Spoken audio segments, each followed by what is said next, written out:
What's up, guys? Christopher Sweat, GrayStak Media. We are sitting in City Hall, and I made my way up here. I'm sitting here, obviously, with Alderman Byron Sigcho-Lopez of the 24th Ward? 25th Ward. 25th Ward. 25th Ward. So we're actually, are we sitting in your aldermanic office? Yeah, in the housing committee office. That's cool.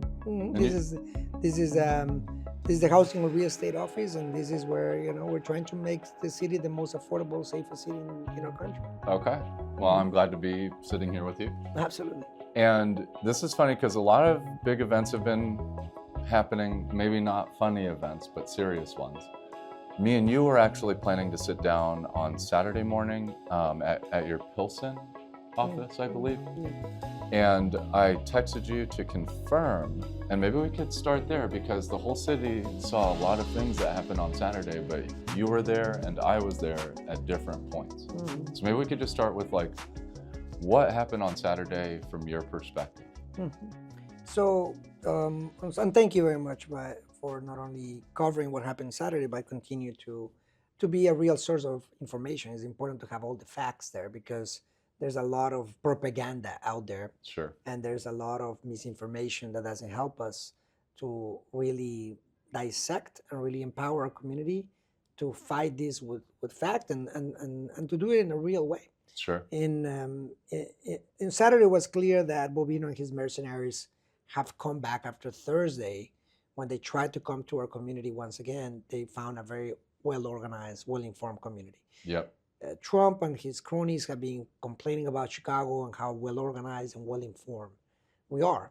And that kind of information, I'm grateful for the rapid responders and organizations out there that have helped, contribute organically and without egos, but to really protect our community. So we learned a lot in the last months, and we learned a lot from cities like LA, cities like DC, where there's been a lot of terror, the state of terror that Trump and his cronies wants to instill.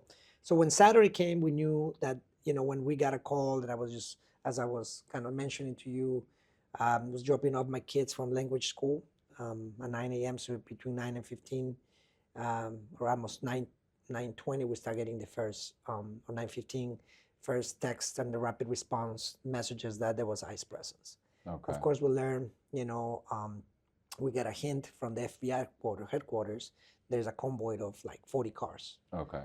And there's the first arrest. Then we also at 9:22, we already get a report from Bobino and his mercenaries entering one of our local restaurants, Aguascalientes, when this mercenary has been already a few weeks before. Okay. They had arrested already a person in front of the restaurant, a worker. So when he comes back, he demands to be served. This is at a local restaurant, Aguascalientes. Okay. And so he's coming in for breakfast or something. Right, he's coming for drinks, for what I understand. So I want to get some drinks, and the owner, and rightly so, is well prepared, well informed. So I'm not gonna serve you. Okay. So which is and please support Aguascalientes and the many people who have done the courageous work that some politicians are unwilling to do. Sure. So when he's denied service, he loses his mind, as often he does. Okay. So my understanding from the testimonies and videos, because I'm yet to hear their evidence. We got evidence and videos, and I'm thankful for you to change gears, because I know that we had an interview scheduled by 10, but by 9:15 we already had and then when he enters, then we know it's real, and then we got reports of Bobino in a local restaurants, forcing himself 40 cars. Okay. Outside of the restaurant. 40 cars leaving FBI headquarters, and a convoy that have already arrived outside of Aguascalientes on 26 and Ketsi. Okay. That's more or less what we're starting to kind of put together. Right. So we realized this is a huge operation. So when, so I had to text you when I have to shift gears here. Yes. So where we met was at FBI headquarters. Right. Where we have already gotten, word that someone got arrested there. That was one of the first arrests. And I think by the time that I caught you at the FBI headquarters, the operation had been running pretty hard for about an hour. Right, exactly. So, and there were still cars left. So Yeah. that's what gave us a sense of how big this was. Okay. Because if this was, and they were deploying every, I don't know, every 5 minutes or 10 minutes that were coming out. I don't know, there were like a pair of cars that seemed to be coming out and that. Okay. But there was already a convoy in Little Village. Okay. So when we met, we said, look, this is a big thing. You know, Yes. I remember when we told them, you had your camera crew with you. Yep. So then we said, we head back to Little Village, following the chopper, following the rapid response. So, we start following, and then our first encounter was actually in Cicero in the Sam's Club. Okay. That's where we started. Well, we went to 26 and Kedzie first, right? Just after the gas got right deployed, after the gas right? got deployed. Okay. So we got there and we already see the gas, all the chaos, right? That Yes. unleashed, right? We start getting testimonies, I saw the commander, someone, and, there was all this unrest. Someone has gotten, an officer apparently had been hit by a car trying to record. It's just chaos. You got a huge convoy of cars. In fact, when I was running to get to the site, there were some of the same convoys that come from the FBI. They were coming from Kedzie. Oh, wow. And then when we start filming, right, some of them, interestingly enough, we saw some of them started moving out of there. Okay. So they're starting to realize more people is coming, right? We were Sure. filming, recording. So we take testimonies because there was already the first, call or report of live ammunition. Okay. So that was really what concerned us, like we got videos of them, we saw the vehicles, but then by the time that we were collecting on the gas and all that, it's probably close to 10 a.m. I would imagine. So there was already like a lot of commotion. Things were very fresh. We saw the tear gas. We saw all this. So we got information, videos. So that's what we know. Like we got video footage of what they did.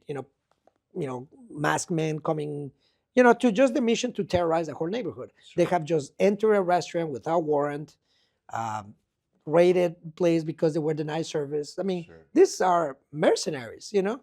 They come out, arrest someone who was complaining about it. They arrest them, like around that area. That's what created the commotion, the tear gas.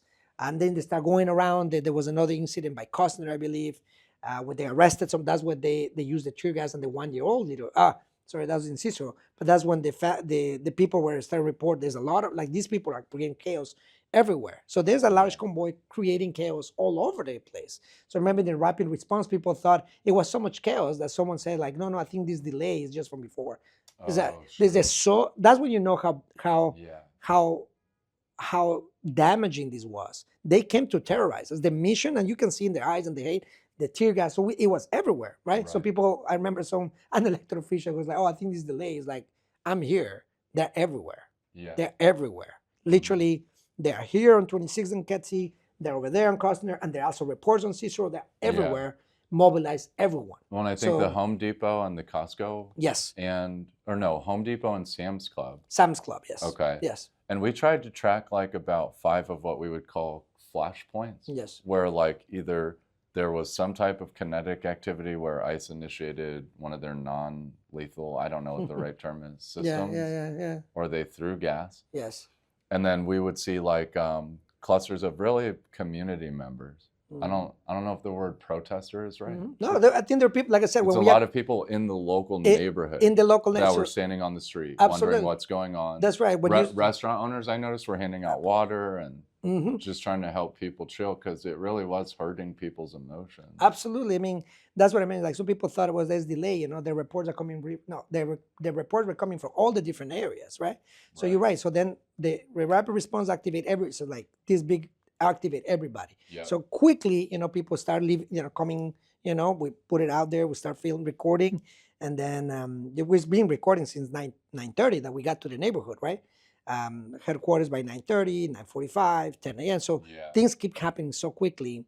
And you're right, the reports of tear gas, live ammunition. So this was like, they wanted to create terror, right? They came in determined to create chaos and terror and violence. Well, and I don't even think that's spin because, again, they're driving fast through the neighborhood. Yes. We have videos of them holding non-lethal weapons out the window. Pointing at people. Which a lot of people that don't know what the difference between like a real weapon and like a non-lethal. Less lethal, yes. They don't know the difference. So they just see an agent representing the federal government pointing a weapon at them. They don't know if it's they couldn't tell you what the difference is. Right. I mean, you see, that's the thing. Like people are like, well, You see people with masks coming out of vehicles, Right. pointing guns at them Right. for no reason. Right. So all this, state of chaos and terror. But the people, like I said, it is remarkable the courage of the little village community. That's what the Sure. mercenaries are so obsessed. Because in spite of people got got the whistles, got the cameras, so we start track and their cars and bikes. We chase them everywhere. Yeah. So this was the encounter. Sure. That's probably the toughest that we gotten so far. So when again we start when the chopper and all that. So we start seeing the tree gas and all that. So one thing that they done after time, they start like saturating certain areas. So we see them start moving to the Sam's Club in Cicero. Yeah. And then we got people start asking us this, we need backup. There's a lot of tear gas, but there's a lot of people here, and they start arresting people. So that's Okay. when we get they were arrested. Like I said, the one person by the FBI, then the person by Aguascalientes. There's another person that they arrest, and then there's reports that they're starting to arrest people in Cicero. Okay. And these are U.S. citizens. Right. Like so far, all I'm saying is like not sure, but the people were arrested so far. The vast majority were U.S. citizens that Right. were protecting their loved ones, right? Right. And I think that when we see that level, and these are teenage girls, as young as 15, one of Right. them, right? Oh, and was a baby hit with? And that's in Sam's Club. So in Sam's Club, then there's like cars trying to leave that area. You see tear gas, you're trying to leave. That's Yeah. what the father and the mother started sharing with. We're just trying to leave the area, right? I'm with my baby here. Right. So and then you see in the video, like they were trying to leave. They're not posing no threat to Sure. anyone. So the dad is trying to see where am I can, and as you see in the video, lowers the window. They go and mace him for absolute no reason, Okay. exposing a 1-year-old child to mace. Which is That with very chemical dangerous. You could kill the baby. can kill the baby. It's a chemical weapon. I mean, I being affected by by some of that, and it can be tough. right, and it took me, I had like stomach problems for a few weeks. Right. So it's like, I think like, that people don't understand the severity of this, right? When you see Right. children, right? I mentioned a 15-year-old that they arrested, a teenage girl that they were trying to basically get out of there because their mom was had advanced cancer, and was trying to, because it's tear gas that is affecting people who are sick, seniors, Right. babies, and the people just trying to leave. But when you leave, and then when the two teenage girls afraid come out, but you cannot talk to these dogs. Exactly. I mean, you can see in It's the not image. set up for us to communicate There's with no them. communication. That's what when I arrived to every scene, I asked for identifications and asked for judicial warrants and I asked them to unmask themselves. Okay. So that's very important. But this the young people tried to just tell them, please let us leave. And you Right. can see someone go. And then they said that they saw how they irritated they got. So they were trying to go back away. They put their hand on the door. Okay. These thugs come out of there with so much force, take the teenage girl and slam her head to the door of one of the cars, leave a concussion, Okay. grab the other 15-year-old. Again, mind that the mom is sick, advanced cancer, Okay. and they terrorize. So when we go there, right, of course, there's a lot of commotion with Right. all of people doing all of that.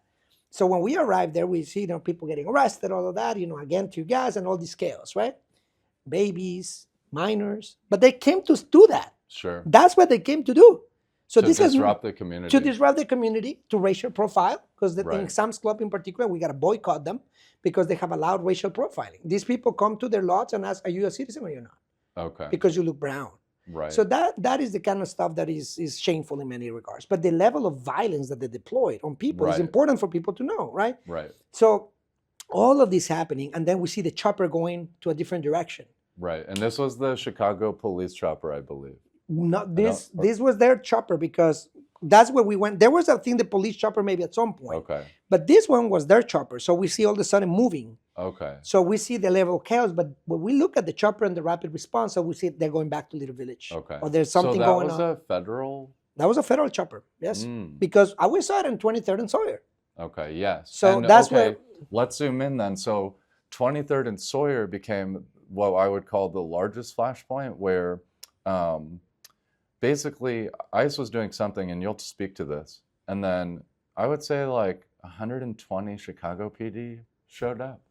So we could see their cars parked for like 5 blocks.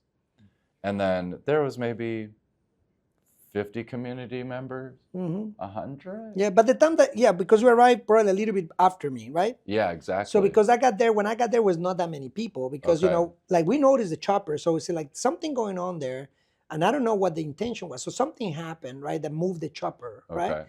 So we saw when I got there was a convoy of like maybe a handful of cars with these mercenaries on them, and then by the time we see, well, there's a vehicle in the alley that seemed to be have run by them.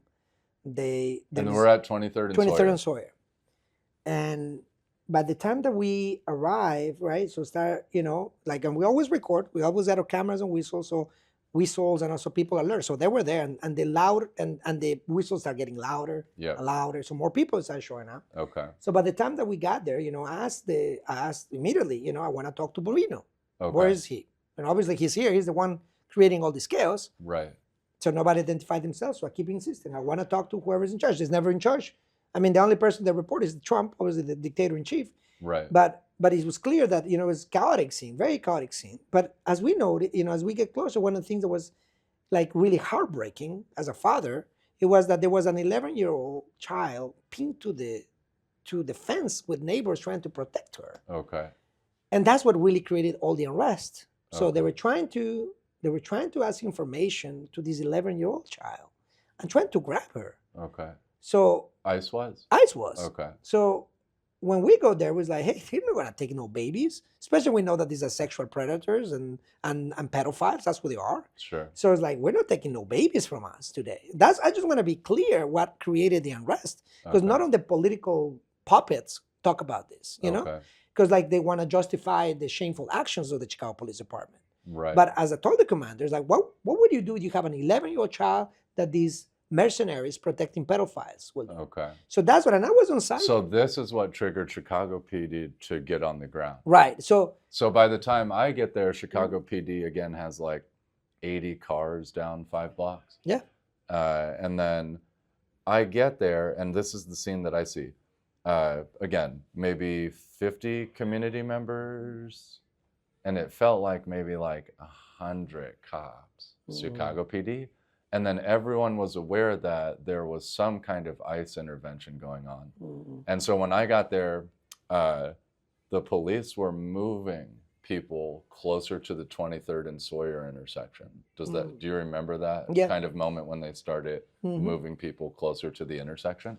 Yeah, so they were trying to do traffic control, quote unquote.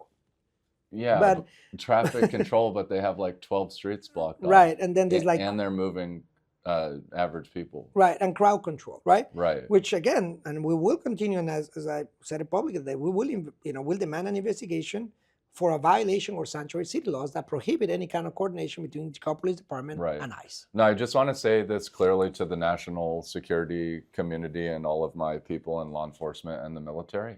There was clear coordination, even if the coordination didn't occur over radio systems. ICE was sitting in about a half a block from where Chicago PD was. And then Chicago PD basically closed off the entire section that ICE was working in, and then moved all the media and citizens, into the middle of the street. So you can call it indirect coordination or whatever you want to call it, but it was 100% not blown out of proportion. Chicago PD and federal immigration coordination. Yeah. And then the idea, from what I understood, was that the crowd control was triggered by ICE creating incredible disruptions in the neighborhood. Absolutely. In the region. In the region. Not even just Little Village. I think some people said that. But we're talking like Little Village, Cicero, North Berwyn, Berwyn, North Lawndale, Lawndale. Right. So yeah. So and we see, we're talking like 4-mile geography. Yes, and we saw on Thursday, right? They have these radios that they kept because they take Ogden to be able to go to the FBI headquarters, right? Okay. And they're circling 26 and Ogden, right? Or by Cicero, by the Sam's Club. Then they take 26th Street, and they were going all the way to Western and keep it going around, but then going through the neighborhood. So they did that on Thursday, but this time they came back with a lot more vehicles, right? So we had a sense of where they were kind of going and kind of how they were operating, including the chopper. unfortunately with a lot more vehicles, right? Okay. So when people, and that's the thing, like we got elected officials out of touch from what is actually going on the ground, Sure. trying to say, well, we don't know. Like, no, like that's why you Well, got to be on it's the there. ground. We're here. We can Right. see it. And I mean, right. And also remember that we are documenting all of this and we have taken them to court. okay, right? exactly. So, yeah. so we don't go there just to. Yeah, this is Judge Sarah Ellis's courtroom we're talking about. Correct. Right. Yep. Right. So we've been Yeah. working with NLG and civil rights attorneys, providing evidence, I've been myself a plaintiff, providing Okay. affidavits of what I saw, because we come in to record, to get testimonies, Right. to really report what's going on the ground. They come in, they kind of being continuously and consistently providing statements without evidence. Right. They go with the statement right away that we were shot. I kind of find to believe that, the way that they operate, that if shots were shot at them, that there's no vehicle description that we can know, other than it was a dark vehicle or very dubious explanation, Yeah, right? just to justify more abuse. Exactly, because they want to justify the deployment of the National Guard. Sure. Trump is at the same time talking, we need to deploy the National Guard. So we told people, they come to bait. They came to provoke. Right. The goal is to create chaos and a reaction. It is incredible, the courage of Chicagoans, but also the level of restraint, Sure. given the assault that we were victims of. Right. Like disgusting. By our government. But our government, by the federal government, because Bobino, this mercenary, has said it himself, I only report to Trump.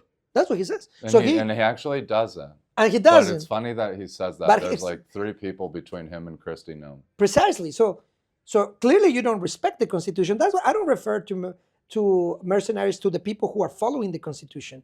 But if you're not following the Constitution, and what you're following are those bonuses that they get per person, because they get bonuses for every person that, like, they chase us like literally like animals, and they are greedy for this. So that's what you see. So many of these guys, and remember that same week we saw how they went inside a childcare center. Okay. To take Yep. one. So you got to understand how they're trying to put people on edge, right? Right. Imagine they have children, they have kindergartners inside of the classroom. Right. Like they will and they come following her for a traffic stop, where, by the way, they don't have jurisdiction. But that's what we got to Right. refer. Yeah, they can't even do traffic They stops. exactly. So they're violating our state laws, local laws, or Constitution. They don't care. They don't care about what the judge says.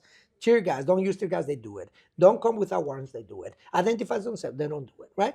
And their whole motive, because we see, and we learned this from LA, is to bait, is to Right. provoke, is to create the conditions for chaos and violence that will justify even more force. Right. So again, I'm very thankful. I'm so proud of representing Chicago, but also La Villita, and how courageous and restrained people were. Sure. Given imagine see an 11-year-old little girl pinned to the fence, terrorized with these mercenaries, masked, trying to take her. I mean, as a Right. father, I was like, I tell the commander. And this, you would say, is what kind of set off all of the demonstration at the 23rd and Sawyer site? No doubt about it. Okay. No doubt about And let me describe this too, because I don't know if a lot of people saw this. So for the most part, most people didn't have any incident with CPD, even though they were frustrated with CPD moving at everyone. Mhm. And then CPD starts to send most of their people to leave. So Mhm. maybe they come down to half. They've got like 40 officers instead of like 120 or whatever. And then ICE is leaving that original site or whatever they were blocked off doing. Mhm. And this triggers renewed volatility in the crowd. Absolutely. And this is something I've been trying to explain to people that think they know how to do crowd control, and or would maybe just have a practice from the 60s or something. Mhm. But that renewed volatility creates tension in the crowd. And then you'll see my video on Instagram or Facebook or wherever. CPD ends up arresting 3 citizens. Yeah. Okay. Again. Yeah. So how it looks to me is that the community is carrying the burden of the emotional, physical, economic. The community is carrying the burden in all these spheres, and then the CPD is punishing the community for the turmoil that is being triggered by the immigration operation. Precisely, and that's what is important to remember history.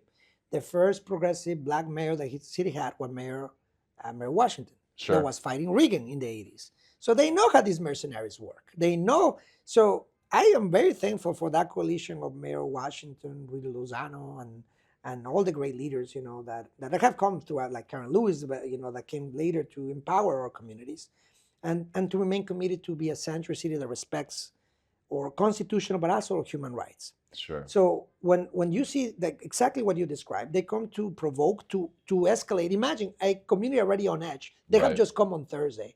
They've gone to child care providers. They continue. They have arrested people with disabilities. They have done as they please with Right. complete impunity. They've run through apartments that have like pure American citizens in them, Right. Black and Latino. The South Shore crazy raid that should be investigated. They flew the helicopter from my neighborhood at the Navy Pier into one of our South neighborhoods, and Yeah, I mean, why are they using a helicopter? Look, let me refer. It's like a war zone. It's a war zone. They're trying to fabricate a war zone. Well, in the international community, when they reach out to me, and also this is the discourse on Wall Street and other parts of the business sector, unfortunately, is that the United States is now starting to perform in what's called a high-risk operating environment, which these would normally be like, Kabul in Afghanistan, or large parts of Syria, or parts of Papua New Guinea. The United States is starting to be considered a high-risk operating environment. And then the consensus is that with how uncertain federal policymaking is, our political and economic structures are performing like an emerging economy, which is like a nation under development. Instead of advanced industrial, and so high risk and emerging. So this is creating like turmoil that we can't even measure or kind of maybe see the full picture of. I mean, absolutely. Look, I mean, and let me just go back to look at what Fox News, which is propaganda, were elevating was all these videos of CPD. Yeah. Right, when they say how much chaotic these mercenaries were the victims, Right. They were, and what images they were using. If you look at it's all CPD, right, and it's all about citizens. Got nothing to do. This is not even immigration enforcement, right? The 3 people who were arrested were U.S. citizens by CPD, right?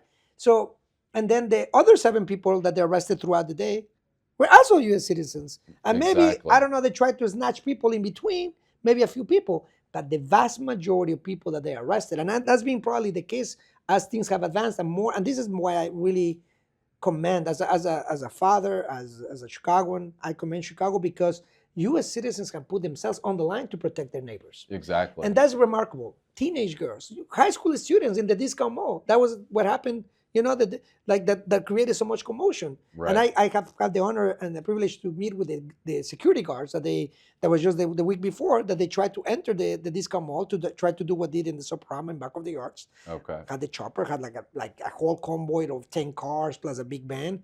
The security guys were so courageous, blocked the entrance. This is the level of training. I just want to understand, like, working people are extraordinary people. Yes. The level of sophistication to fight. Remember, we have whistles and cameras. These mercenaries have big rifles. They have all the equipment. They have grenades. They have tear gas. Yes. We have cameras and whistles. And look at what they block the entrance of the discount mall. They know that these guys are going to beat him up. They beat him up. I arrested 2 of them, but they do not let him in. Buys time for. This is what is amazing. Our young people are so courageous. High school students, that's what we came out and to condemn what happened. Okay. Get in between, so don't let them in. So then the whole neighborhood comes up. That's what they were so mad, because their plans were disrupted, and they were not able to take anybody. And they brutalized and they hit high school students and the 2 security guards. So I'm just putting all of these in context. So when we get to 23rd and Sawyer, which is like the most shameful, ultimate thing that they did, to your point, there was so much unrest, and that was the goal. Their goal was to create the unrest in the neighborhood. That drive to the unrest of the neighborhood. How do you know that you're doing something unconstitutional when you try to take an 11-year-old, especially when we know that they're sexual or that it's going to make people feel very threatened. Threatened. Going to evoke strong emotional responses. Absolutely. So this is what they're doing. This is psychological warfare. Yeah. So we understand the constraint, and that's what we're on the ground, and we also very firm, especially with adults, in that we are going to protect our young kids that are being triggered by all of that, right? That's what they go after, young kids, and they and kids aren't going to school in certain communities. People are missing work. The businesses are getting crushed. Crushed, absolutely We crushed. didn't see anybody patronizing any businesses because they were so focused on the disruption. Exactly. So and that's the And you don't want to be a tourist and come into the neighborhood. absolutely with all that level. I mean, they're trying to create a war zone and then use those images of CPD, unfortunately created, so that they can start using the propaganda nationwide about how Chicago is a war zone that they created, right? So I think that was important to what we ended up. I think that the 23rd and Sawyer is where the last encounter, well, at least with Bovino, at least for now, happened, when they tried to deploy all the level of force with CPD, but it's incredible. So just to mention this, look at the level of care and love for one another that neighbors. I remember there was a neighbor that came in that was just grabbing the child, infants, and people chaining themselves that you're not taking this child. Okay. And then when they try to trying to kind of come and protect the little girl, said, "Show me the warrant. I want to see your warrant. Why do you like?" And that's what's great about Chicagoans, that they're so courageous. The family out there is like, "You're not coming in without a warrant," right? And people chain themselves. We protect this child, because we know that they're pedophiles and sex offenders in the White House. We're not gonna let one child leave. So we were going to do everything we can to protect that or our neighbors. And that's what creates the unrest. And understandably so. And I talked to the commander about that on the spot. I said, how are you not going to ask for a warrant? And if they don't have a warrant, you got to demand that these people leave immediately. They did not identify themselves. You can see it. There's all recorded. Right. They did not show a judicial warrant. They're terrorizing children. Child endangerment is a crime under the state of Illinois.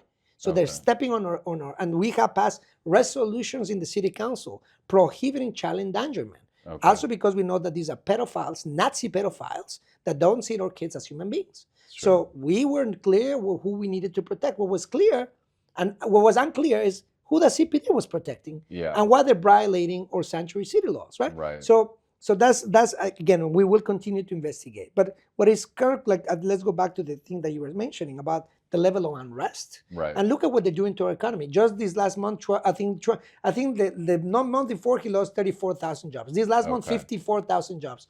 This guy is a threat this is the biggest threat that we have to our economy and the well-being of our communities. They're destroying our businesses. They're destroying our communities. For what? I mean, how is this making our country a better if they want to handle the immigration situation through whatever their policy making is lawfully, and maybe not disruptively, and within a very tight scope that they can describe to us, and then give us a few mechanisms to hold them accountable, I think that would be different. Look, judicial warrants. I mean, we're not far off. I mean, and the warrant's been a standard. I mean, I mean, that's the Constitution. This is like 1791. Exactly. I mean, we're going back 200 years. I mean, when we're talking about judicial warrants, right? We talk about protecting everyone, right? Because if anybody can come and grab anybody without an order from a judge, right? Yeah. So then this is what the businesses, and that's what I think that people should be upset about, even including the Chicago Police Department. And I think more and more municipalities are complaining about that, and we go to why I was upset with the governor. But the fact of the matter is that look, 26th Street is one of the main commercial corridors in our city. Yep. Brings revenue, brings jobs, is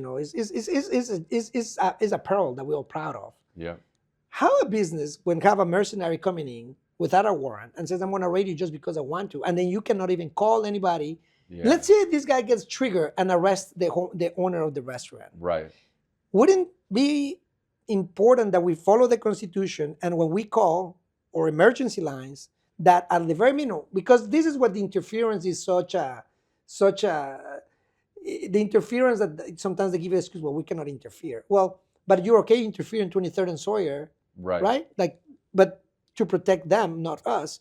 But then if a homeowner or in this case, for instance, if we call CPD because they want to enter your home without a warrant or enter your business just because you denied them service. They won't take those calls, right? Well, exactly. Well, but I'm saying if they call from them, but from the homeowner or this business owner to say, I would like someone to come and make sure that they're not impersonators. Oh, sure. Right? Oh, this could be dangerous. Absolutely. To ask for this kind of assistance. And this is already happening. Right. One that we don't have. Yeah, people are starting to impersonate. Absolutely. Of course. Because you see these law enforcement completely, well, I cannot do anything. Well, I think that, and that's what I asked the commander. So we should see impersonators on the rise. They are on the rise. I mean, we've seen it in California, because that's what we're learning, that people have come rob homes saying that they have a warrant, they rob them and they leave. So we're seeing it, and then knowing that we have sex traffickers and pedophiles. So it is very important that we follow the Constitution using judicial warrants. A judge can detain somebody with Yeah. evidence of a crime. Right. If we talk about dangerous criminals. By the way, immigration, an immigration issue is a misdemeanor, Okay. but they don't care about that. So they treat it as a federal crime Yeah. because they don't respect the Constitution. They are trying to normalize anybody being detained without a judicial warrant, Okay. without identification, right? And with masks. So that's what I think we should be pressing. And I will go back to what Well, happened. I think questions even in that domain are more than reasonable. Absolutely. I mean, Like, this is very different than the national discourse you're talking about. Exactly. So, and Because they think Chicago's demands are unreasonable. Exactly. It's like, what? An ID badge for an officer? It- That's normal. exactly. So we should challenge. Oh, and especially- we can't see your face? When's the last time we couldn't see a police Right. officer's face? Correct. Can't. Right, and they should work cameras, right? So to your point is that we need to challenge that narrative because they're normalizing fascism, Sure. and then we should push back and say, look, And for the conservatives, a lack of protection for property rights. exactly, What? right, exactly. So it's That's coming for you next, isn't it? I mean, we already saw in the issue with South Shore, right? We got like someone, the biggest landlord of South Shore, okay. that seemed to have identified, for what we see in the evidence, people who were behind rent, people who they wanted to evict without the due process. Okay. So when the due process is being eroded, right? Then you got people being evicted by ICE. That's okay. what destroying the property. So this Yeah. now I don't have to evict. I save money. I collaborated with ICE, Right. and we will investigate him, obviously. But in other parts of the country, this is happening. We got in that raid in South Shore, kids being in Ziplocs, parents naked in the middle of the street, and they say Ah. justify this horrific attack, and then I'm yet to see a single gun that was recovered from the building. Yeah, exactly. I'm yet. We're they're- not even seeing like we're not hundreds of arrests for the thing that, From the thing- whatever it is. Absolutely, they claim that all these like the Tren de Aragua, which is by own investigations here, not even a real thing here, Okay. right? But they're trying to normal. And then we said, well, what are the connections? What is the evidence? There was like a thing written in chalk or in white paint, Venezuela. That's the evidence. Okay. But they destroyed that property. They had people, I mean, to the most Nazi style, identified those people who were brown, identified those people who were behind rents. But at the end of the day, they took everybody. Okay. So that's why I think is very important. I mean, the Nazi, I'm not exaggerating. I mean, look, there was a story of a little child that was looking for refuge from a neighbor because they saw people entering homes with Oh. guns. Okay. And a little child that was let in by one of his neighbors to protect the child. So that level of child endangerment, we're not too far from Nazi Germany from the 40s, Sure. if we allow this, right? Sure. And that's what we go to the veteran to the issue of Veterans Day on Yeah. when this last one, right? But that's what created unrest, created by ICE, fabricated by ICE, and to justify the deployment of the National Guard. What Okay. Chicago does is incredible. Sure. Doesn't give them the reason to do it. Out of this whole day, 10 people get arrested, maybe a few others that they snap that neighbors, because these guys they can grab your street like a tamale lady or your neighbor. But the vast majority that we saw by far were U.S. citizens arrested. The 3 by Right. CPD and 7 people, including the little girls that were taken to the FBI. And the level of the inhumanity, denying like even medical care, the 2 guys that had a concussion. I mean, it was just shameful Right. in many regards. The insults, the racism. But what is most compelling, of all of that is the resistance of the Sure. people. I mean, it's remarkable. So that's when they went to the beginning, their last shameful the Right. last shameful act in Chicago. Yeah, taking the Monday fort- morning, I think. Yeah, Monday morning, like saying goodbye basically to the city, I'm assuming, right? And the one word that they said that at least was reported was Little Village. Okay. But I think that the obsession is because they could never said that, that was probably, they came once again, tried to see if they could, Right. and the people fought him even then. Well, Imagine. they couldn't claim it was successful. No. They didn't have thousands of. They didn't even, I think they came for hundreds. I don't know if they got 10 U.S. citizens. I don't And know, they maybe a got few more. people for disruptions or whatever they accused them of, but not. But no, and they didn't get, because I'm yet to hear. I mean, and again, I mean, I know they can go to the Supreme Court, but if there's any law left, right, and any little left of dignity in the Supreme Court, there's no reason to deploy the National Guard when we were the victims. Sure. They were trying to, like, we submitted all the evidence in videos. You see, I'm glad that you were there, right? Yeah. We submitted, these are evidence. We were the victims, by clearly, undisputable. Right. I don't know how anybody in court can dispute that. The level of chaos, the psychological warfare and all that. And despite of, the people resisted, fought, and kept it, and kept protecting, because maybe they wanted to come for dozens of people. Sure. Right? And it's remarkable that, and as I recognize all those people were arrested using civil disobedience to protect their neighbors are heroes, are people that need to be applauded and commended for protecting all our city. Because an attack on any constitutional rights on anybody is an attack on all of us in all of our constitutional rights. So I think that, and then we can talk if you want about what happened, in the Veterans Day. But this is so the context, right? This is the context of what happened on that really sad Saturday morning. Okay. This is 9:15 a.m. when people are going to grocery stores, after having a horrible, number of occasions where our neighborhood has been attacked, and they tried to do it. That was one last time with the purpose of instigate violence, with the purpose, like, imagine when you don't respect warrants, when you don't care what the judge said. They haven't, but in this particular day, they were clearly defying the judge, knowing that they're not going to come back. It was clear that they were leaving. Sure. So they tried to harm us one more time, and I'm grateful for Chicago for standing on grounds, for rapid responders, for all the community groups for Know Your Rights, to deploying, you saw how many people came out, right? And that's the power of the people, that we protected our neighbors who will ended up in Broadview in inhumane conditions. Reports of people being tortured, being hit over there, being putting in chains, denied attorneys, no water, no food, no blankets. I mean, that's what the mayor is not exaggerating when he wants to make sure that the United Nations investigate the human rights abuses. Right. These are human rights abuses. And non-attorney Steve Miller will tell them that they have full immunity. That's yet to, they have some immunity, as this little man has some hair, but they don't have full immunity for this. And there's actually no such thing for any law enforcement in the U.S. And this is a debate in law enforcement circles and some legal circles. The difference between qualified immunity and absolute immunity, which is like, what if you're a diplomat, not a law enforcement officer? Okay. Precisely. And qualified immunities will still expose that officer to civil and personal liability if they're found violating the law. Mm-hmm. And we have plenty of evidence of that. And look, the DA in Philadelphia, he's already talking about anybody who commits a crime, he's putting in front of a local jury. And that's what we should do. Look, they think they're trying to recreate the past of, like, when dictatorship was implemented. That's what you mentioned at the beginning, how we're recreating, we are kind of trying to go back 100 years, right? Relitigating the civil rights fights. Right. But it's also trying to look at what we're doing. Trump is doing, trying to destabilize the whole Latin America. He's talking about addressing the issue of immigration. And in his sick mind, he thinks, well, let's bomb all these countries, which is going to create more migration, and then blame who?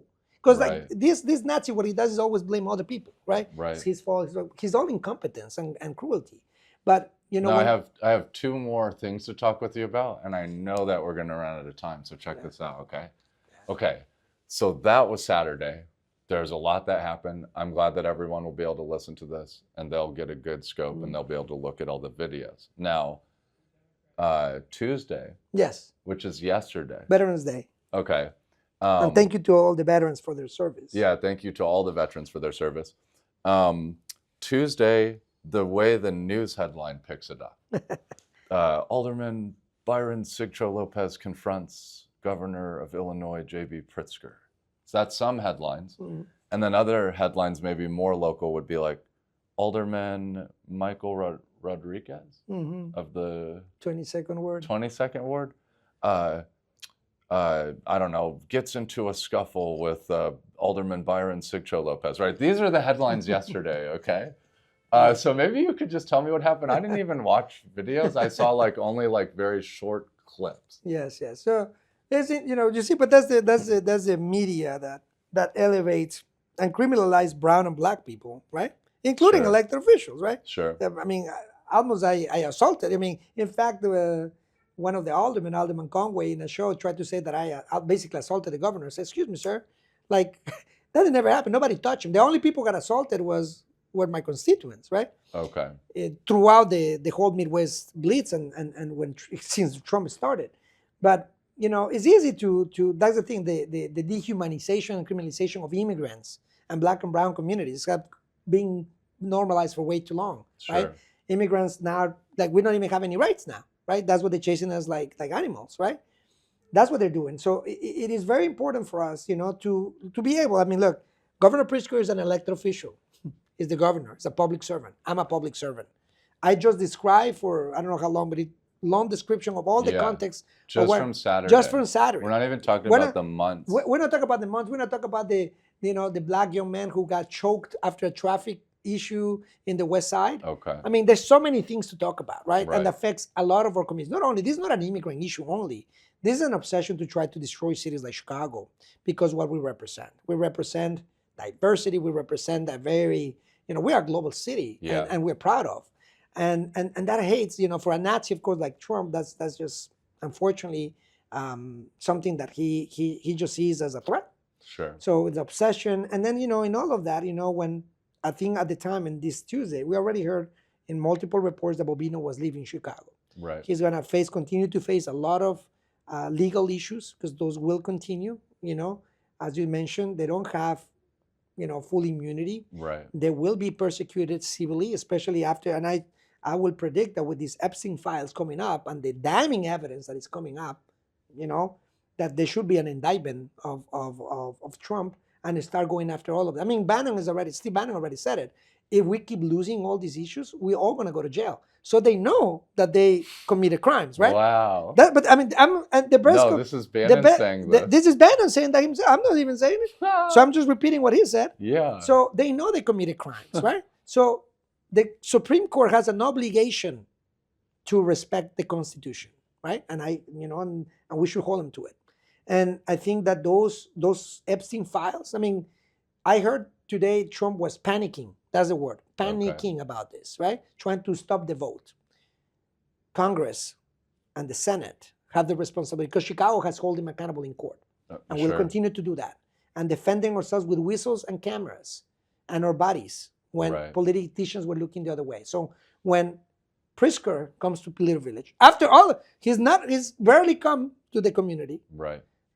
And another thing I want to mention, I would like let me first what I ask him, and then I'm going to ask a few other things that I could. Yep. But on Veterans Day, we celebrated, this is an annual event where I go regularly. I speak in this event regularly. There's nothing unusual about that. Okay. Governor Pritzker comes. I've never seen him. This is the first time he comes to Little Village on Veterans Day. Okay. Which is good. Welcome to come. In many occasions, Governor Pritzker has come to my community. He's never told me that when he comes. I would love to grab coffee. I mean, he's going to local coffee places. I love to grab coffee and talk to him directly, as I did that day. After the event, these are people that I personally know. Miguel Perez Jr. is one of our veterans that was deported. He passed away recently. He was deported to Mexico. He was a veteran who fought in Afghanistan, and he actually was apparition in one of our local parishes. I worked with him in several issues. He passed away recently. Wow. Governor Pritzker had pardoned him, right? And so I commended that. So and the family was there to remember him, and we celebrated. We remember that. And after the people, in fact, I was supposed to speak right before the governor, but my colleague, 22nd Ward, insisted that he should be the one, that waits for the governor. So no problem, this is your ward, right? So I said I will wait, but I would like, and I thought it was important for me to, be respectful of the word, right? But he was the one who was going to introduce him. So I said, well, maybe after the event, I can have a word with him, right? Sure. So surely enough, with veterans from my community, as I mentioned, we respect all our veterans. One of our friends was actually being honored that day with one of our local pastors, who is a personal friend. We were, glad that we honored that. And again, I recognize that Governor Pritzker was honoring our local veteran, an immigrant veteran. Right. After the event was done, Governor Pritzker came running to the cameras because, and I was he's the one who was chasing the cameras, not us. Okay. So after the event was done, he was kept rushing, and I said he was working in a very fast pace, trying to reach the cameras. We're waiting on the side. Yeah. I follow him, patiently, and I said, Governor Pritzker, can I have a word for you? I mean, you can see the video speaks for itself. He keeps going on and on. Because even some of the corporate media has asked me, well, were you looking for the cameras? I wasn't looking for the cameras. He was looking for the cameras. I wanted to have a word with him, right? I don't know if he would have stopped earlier. I'll stop wherever he stops. He went really close to the cameras. So this exchange happened with a lot of the cameras were. Okay. And that's, again, he was the one who kept walking. You can look in the video. I kept asking, hey, can I have a minute? To his credit, he stopped. I said, okay, let's talk. And, I asked him about, look, we have people in attics and basements hiding, kids terrorized, or community cannot pay rent, cannot pay, like basic, we got to deliver food to their homes. That's how much terror there is. So what are we going to do to help our community, right? And I mentioned, we got to tax the rich, Sure. right? We got to, Trump is the best ally of the billionaires and corporations. They receive $1 trillion in talk about why we're going back, to like, what our institutions are being destroyed, or countries being destroyed by this Project 2025 agenda, which is the Nazi agenda that Nick claims it. They don't see us as human beings. Sure. How are we going to agree with something like that? So when I ask him, it's like, these guys get subsidies, they're not paying, and it's like, and you're telling us that we cannot institute a corporate head tax. Then how are we gonna? Then you tell me. So he's, well, the progressive income tax, like, he knows it's not going to happen. Okay. It already failed. So it's like, well, so I pushed back and I said, look, what about the millionaire surcharge that majority of people in Chicago, in Illinois, already voted? Over 60% across the state and over 70% in the city. Okay. So I pushed back and I said, what about that? Or when I want to tax the rich, right? So obviously he doesn't have an answer. Right? He hasn't thought about how to tax him. Right. And he's like, you know what I mean? Exactly. He was like, well, it's like, how should I tax me? Exactly. How could I tax my friends? I was like, well, so he's like, what do you want to talk about this right now? I was like, sure. I mean, when Sure. then? I mean, and if he wanted to be a real leader, he would at least, well, I'll set a time with you. Yeah. So White is missing, and then all the propaganda trying to justify that, right? Right. Look at just the video. You can see it. I was like, hey, yes, but he doesn't have an answer, clearly. And then is when people put my hands on me. Then he just doesn't want the business community to be turned off that he would support a head tax. Precisely. That's what it is. Right. And I want to see, well, if that's the case, then give me an alternative. Or at least... Well, yes, I think people are very open to all options if there's better options. If there's a better way to tax the rich and corporations, like I mentioned, there's a surcharge. Massachusetts did it at 4%. And this 3%, just that 3%, will generate $4.5 billion to the state of Illinois by the projections of the own Illinois State of Revenue. So when I ask him directly, it's because we've been doing the work. I just went to Springfield. So he wasn't back, said, well, you Sure. never, he was, or somewhere in between, he tells me, well, you never, well, you never called me. It's like, excuse me, sir. He did say right, that. It's like, excuse me, sir, I'll call, you just don't call me back, right? And he was like, well, and then she was like, what do you want to talk now? I was like, well, give me a date, right? So as this was happening, and I mentioned the surcharge, so this was a real conversation between elected officials that need to be working together. Right. Again, I am already tolerating that this guy is trying to come and look for the cameras after my community is being terrorized, right? Yeah.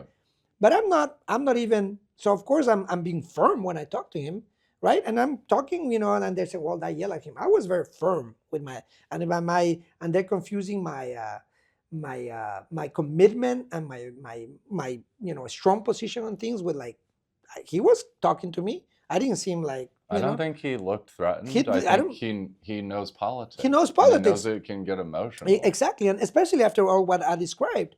So he doesn't seem like a scared guy. Exactly, no. So then is when my colleague from the 22nd Ward and another senator come in, and they start, and they was like, hey, it started getting handsy. I was like, hey, I'm not. But not JB's team, right? Not JB. No, not JB, because JB is just, he's talking to you. He's talking to me. So I just, in fact, when the people start, I push my hands up and say, I'm not touching anybody. And then I said, I want to ask you one more question. Hey. And they just push, and then it's like, hey, one more. So I said, no, give me one more question, right?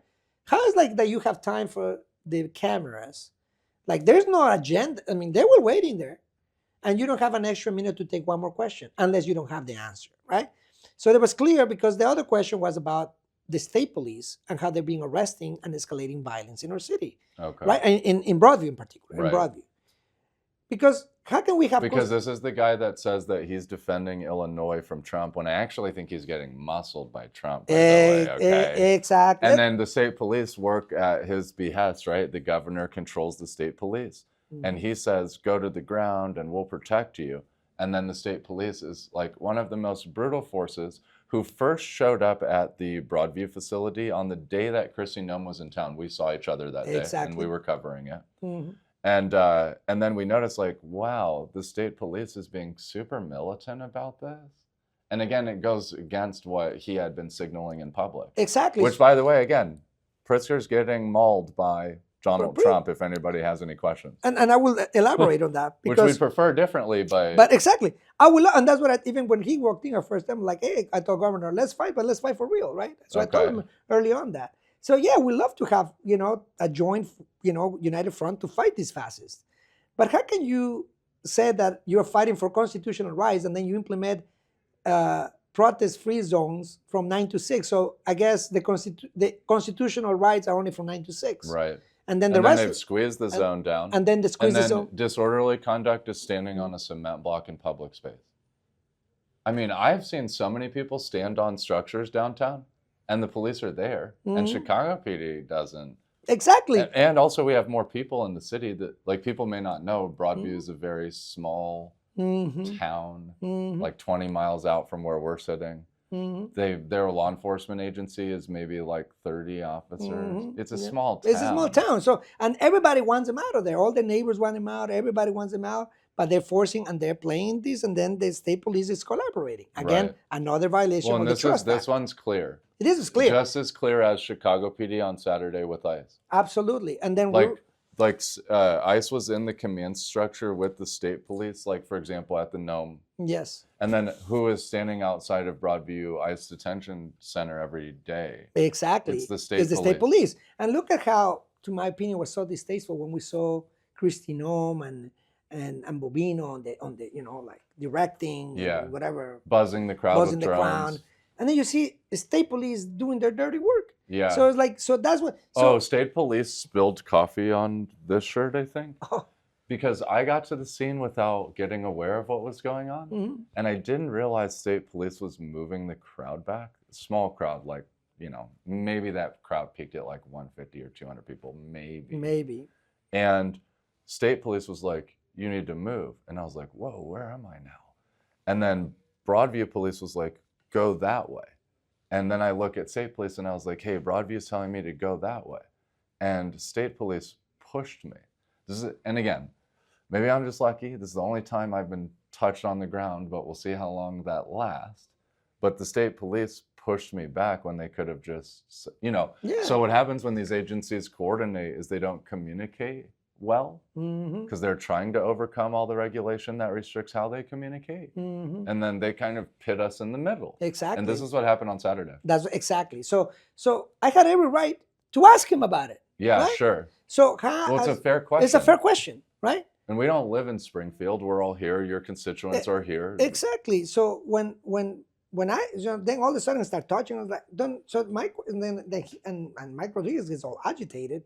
So I say, like, man, who are you protecting, brother? Okay. And I use word literally. I say, what are you protecting, brother? I mean, I'm not your enemy, right? And in the words, he looked mad. He looked mad. Look at his eye. He looked like he was like on the cusp of like an emotional. outbreak. He was in an emotional outbreak. So I was like, brother, like, I say brother because I'm not, using or maybe paraphrasing Malcolm X. Like, what was I like? Who hate you to hate your brother and sister, brother? I'm not your enemy here, but I'm asking a question, right? And he's like, my ward, is this my ward? This is my ward. Get out of here. I was like, so I didn't engage, right? So I like, I just, and people are like, hey man, cool down, bro. Right. So, but this is public space. This public space is a public plaza. Private property. It's literally a public plaza. Citizens, politicians, news media. Right. It's like, so imagine, like, and that's my problem that I have sometimes with neoliberals, right? It's like, how are you going to be an alternative? I always say neoliberals pave the way for fascists because then you start like constraining. So then you kick me out of a public plaza.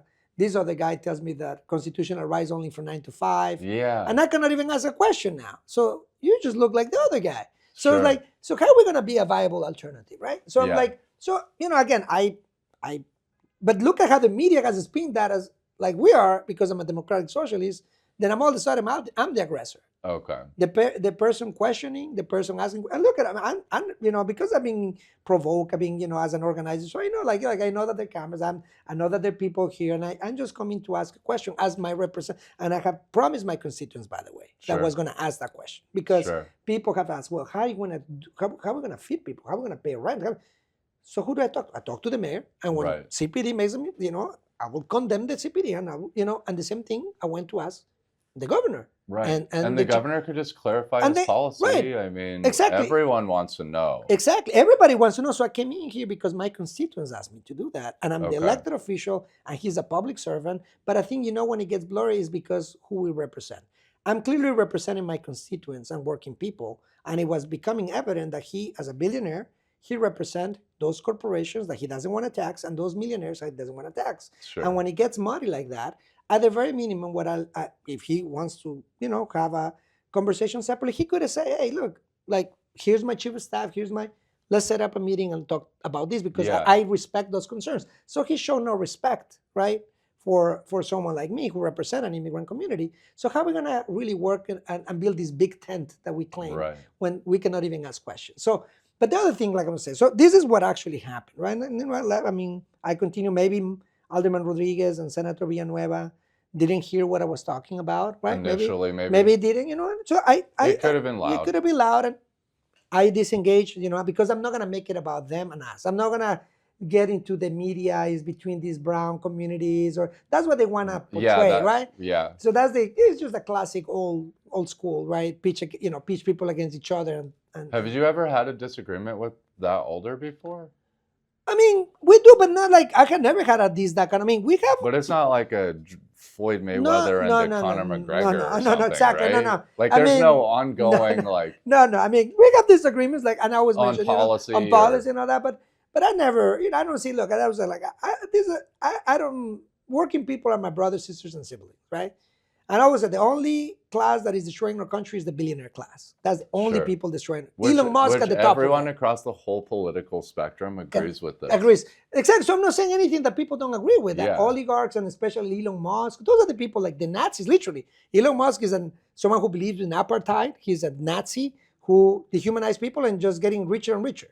The richest man in history, richer than Rockefeller. Sure. I'm So- hoping he moves to Mars. Yeah, hopefully. Like, I'm cool with that. I'm good. I mean, hopefully he I'll- finds out a way. I'll work for the entity that's going to issue his Yeah. visa. And And then we'll revoke it when he gets out so he there's can't come back to I the lo- US. I love that. I said, like, we should expedite his trip to Mars. I completely agree. The sooner that he does that, the better Yeah. for all of us. But don't forget the neoliberals will turn that into U.S.-China security Exactly. competition, okay? Precise- So maybe we don't want that. Precise. So in a time like this, we need international cooperation. We have climate boiling, all these wars. I mean, and then we got someone like the Trump regime who claims that we stopped 7 wars, but then they start 20, right? They destabilize, Yeah. right? They destabilize in the whole region. Yeah. They appoint this shameful Nobel Peace Prize that then Yeah. tries to Oh, and legitimize did it. they host the former ISIS leader at the Yeah. White House Yeah. yesterday? Yeah, Which is very contentious in the Syrian American and just the broader diaspora of like, how is this Shara guy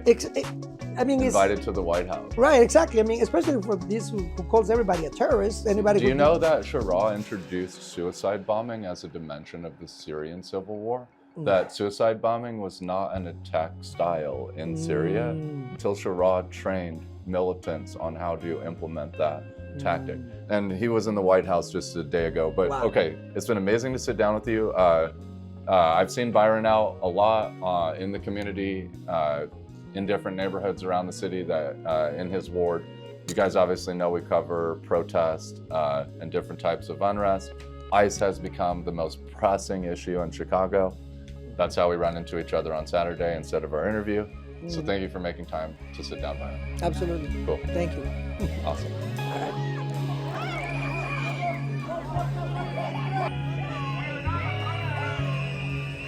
It's not enough to say that he cares. He needs to make sure that he calls out these individuals as they're criminals. This is criminal. A dad had to run because he was trying to help an 11-year-old child. You should see her. She was terrorized.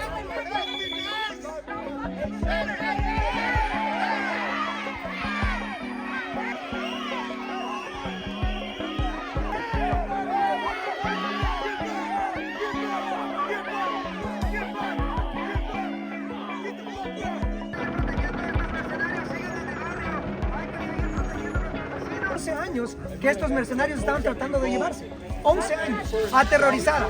Gracias a los vecinos del área que la protegieron, no se la llevan. Pero lo que vimos hoy es terrorismo. Demandamos que la juez ponga a este individuo en lo que está haciendo, desafiando la ley de la corte. Bovino debe ser arrestado cuando venga a la corte la próxima semana.